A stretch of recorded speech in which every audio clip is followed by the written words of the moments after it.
Assalamualaikum warahmatullahi wabarakatuh. Hai, jumpa lagi di Harada Channel, solusi cepat dan mudah menguasai dan memahami tata bahasa Inggris. Bagaimana kabar kalian? Semoga tetap sehat. Pada kesempatan ini saya akan menjelaskan tentang the introduction of noun clause. Apa sih noun clause itu? Clause atau anak kalimat adalah kelompok kata yang terdiri dari subjek dan kata kerja. Clause atau anak kalimat dibagi menjadi dua, independent clause atau main clause dan dependent clause atau subordinate clause. Independent clause atau main clause adalah kalimat yang sudah lengkap. Maksudnya kalimat tersebut bisa dimengerti, bisa dipahami, dan juga kalimatnya sudah bermakna. Kalimat tersebut terdiri dari subjek dan kata kerja. Dependent clause atau subordinate clause adalah kalimat yang tidak lengkap. Maksudnya kalimat tersebut belum bisa dimaknai, kalimat tersebut belum bisa dipahami, dan kalimat tersebut belum bisa dimengerti. Kalimat tersebut bisa dimaknai, dipahami, dan dimengerti apabila kalimat tersebut dihubungkan dengan independent clause atau kalimat yang sudah lengkap. Nah, sekarang contoh independent clause atau kalimat yang sudah lengkap. Where does she live? Di mana dia perempuan tinggal? Kalimat ini sudah bisa dipahami dan dimengerti. Dan bisa dijawab juga. She lives in Jakarta. Bandingkan dengan ini. Where she lives. Di mana dia tinggal. Kalimat ini tidak lengkap. Berikutnya. What did he say? Apa yang dia laki-laki katakan? Kalimat ini sudah lengkap. Bisa dimengerti, bisa dipahami, dan bisa juga dijawab. He said that he wanted to go to Jakarta. Sedangkan ini, what he said. Apa yang dia katakan.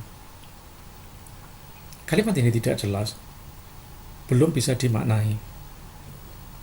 Berikutnya, what is that? Apa itu? Sudah jelas bukan? Bisa juga dijawab, that is a car. Sedangkan ini, what that is. Apa itu? Kalimat ini tidak jelas. Berikutnya, is he present today? Apakah dia laki-laki hadir hari ini? Bisa dipahami bukan? Kalimat ini juga bisa dijawab, yes, he is present today. No, he is not present today. Sedangkan ini, whether or if he is present today. Apakah dia laki-laki hadir hari ini? Kalimat ini tidak bisa dipahami. Kalimat-kalimat ini tidak bisa dipahami. Coba, kalau kita mengucapkan kalimat-kalimat seperti ini, habis itu tidak ada kelanjutannya, maka orang yang kita ajak berbicara akan kebingungan. Kenapa? Karena kalimat ini tidak bisa dimengerti. Bagaimana supaya kalimat ini bisa dimengerti? Kalimat ini bisa dimengerti apabila kalimat ini dihubungkan dengan kalimat yang sudah lengkap. Contoh-contoh dari ini seperti where she lives sampai whether of his present today adalah contoh daripada noun clause. Karena noun clause itu sendiri adalah bagian daripada dependent clause. Contoh-contoh dari noun clause ini, where he lives sampai whether of his present day, akan bermakna jika dihubungkan dengan kalimat yang sudah lengkap. Bila contoh ini diletakkan di awal kalimat, maka noun clause ini berfungsi sebagai subjek.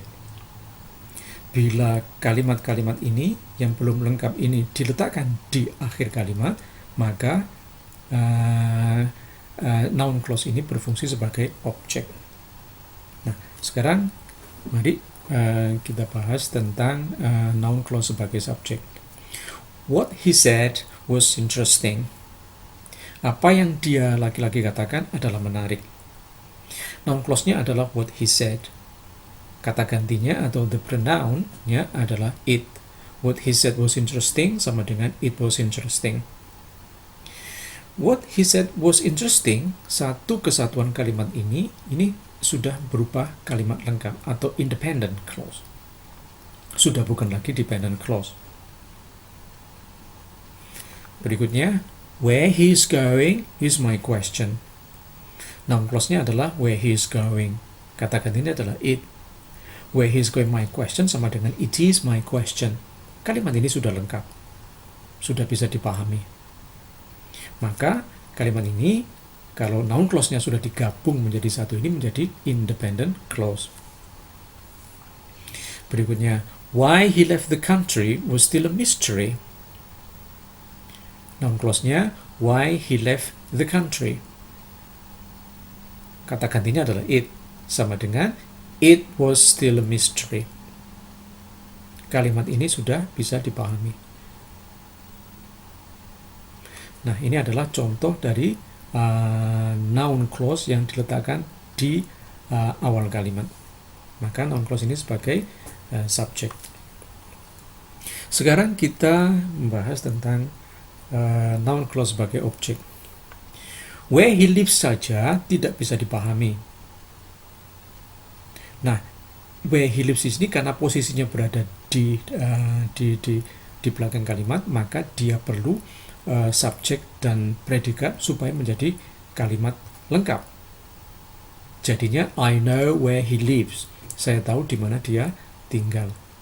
Nah, kalimat ini sudah kalimat lengkap, maka menjadi independent clause. Where he lives sebagai noun clause-nya ya, kata gantinya it sama dengan I know it. Berikutnya I don't know what that is. Noun clause-nya what that is. Kata gantinya it sama dengan I don't know it. I don't know what that is. Saya tidak tahu apa itu. Ini kalimatnya sudah lengkap. Sama dengan independent clause. Yang terakhir, I can't remember how much it costs. Noun clause-nya how much it costs. Kata gantinya it. I can't remember how much it costs. Ini sudah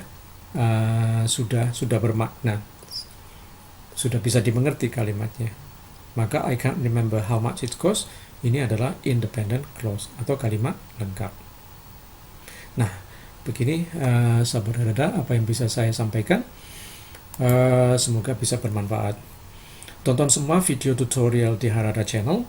Untuk lebih mendalami tentang noun clause, maka saya harap untuk bisa menonton noun clause part 2 hingga noun clause part 5. Oke, sebelumnya jangan lupa klik like, subscribe, and share. Terima kasih. Assalamualaikum warahmatullahi wabarakatuh.